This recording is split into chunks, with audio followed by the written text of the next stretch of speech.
الرحمن الرحیم، جمعے کے دن یہ 3 کام ضرور کریں، یعنی ان کی فضیلت روزانہ بیس پر بھی، کم از کم ایک ہفتے میں، اور پھر مہینے میں، پھر سال میں۔ یعنی انسان ان 3 کاموں کو اگر انجام دیتا ہے نا تو کتنی بھی بڑی پریشانی کیوں نہ ہو، پروردگار جو ہے وہ ان کے صدقے میں اس پریشانی کو دور کرتا ہے۔ اور یہ نماز اکسیر اعظم ہے، یعنی اکسیر اعظم یہ ہوتا ہے کہ لوہے کو بھی سونا بنا دیتی ہے، یعنی کھوٹے کو بھی کھرا بنا دیتی ہے۔ اس طرح کوئی بھی مسئلہ ہے نا، بہتر جمعہ ہوتا ہے زوال کے قریب، یعنی زوال سے پہلے آپ یہ کام کر سکتے ہیں۔ وہ 3 کام کون سے ہیں؟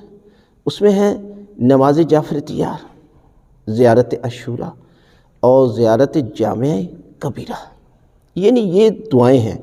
اس طرح نماز جعفر طیار ہم نے بنائی ہوئی ہے، میں آپ کو مختصر بتا دیتا ہوں۔ 2 طریقے ہیں، آج میں دوسرا طریقہ آپ کو بتا رہا ہوں۔ 2 تو کر کے پڑھنی ہے نماز جعفر طیار۔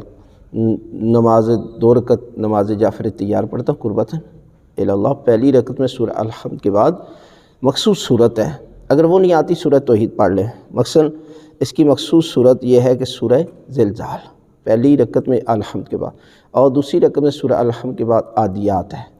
اور اسی طرح 2 رکعت پھر پڑھیں تو اس میں پہلی رکعت میں سورہ الحمد کے بعد سورہ نصر ہے، اذا جاء نصر اللہ والفتح، چھوٹی سی صورت ہے، اور دوسری میں سورہ توحید ہے۔ اب طریقہ کار 1 رکعت بتاتے ہیں آپ کو، باقی کا پتہ چل جائے۔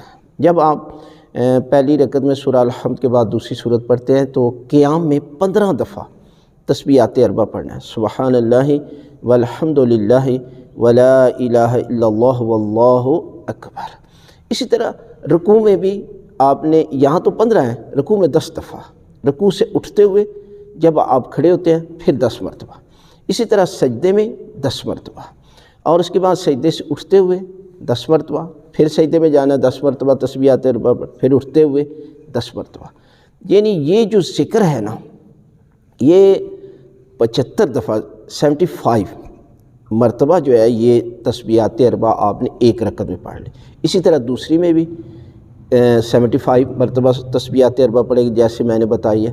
اسی طرح باقی بھی تیسری اور چوتھی رکعت 2 جو کر کے نماز پڑھیں، یعنی یہ 300 مرتبہ جو ہے آپ تسبیحات 4 پڑھیں گے۔ اور دوسرا طریقہ یہ تھا کہ آپ 2 رکعت نماز جعفر طیار پڑھ لیں اور بعد میں آپ جو ہے وہ 300 مرتبہ تسبیحات 4 کا ذکر کر لیں۔ لہٰذا زیارت عاشوراء پڑھنے کے بعد 2 رکعت ہدیہ زیارت عاشوراء بھی پڑھیں، اور اسی طرح زیارت جامع کبیرہ، تو ان کا اجر اور ثواب کہ آپ شمار نہیں کر سکتے۔ انسان کے جتنا بھی گناہ گار کیوں نہ، انسان اگر ان اذکار کے ذریعے دعا کرتا ہے تو خداوند عالم ان کی دعاؤں کو قبول کرتا ہے۔ لہذا جمعہ کے دن یہ ضرور عمل کریں۔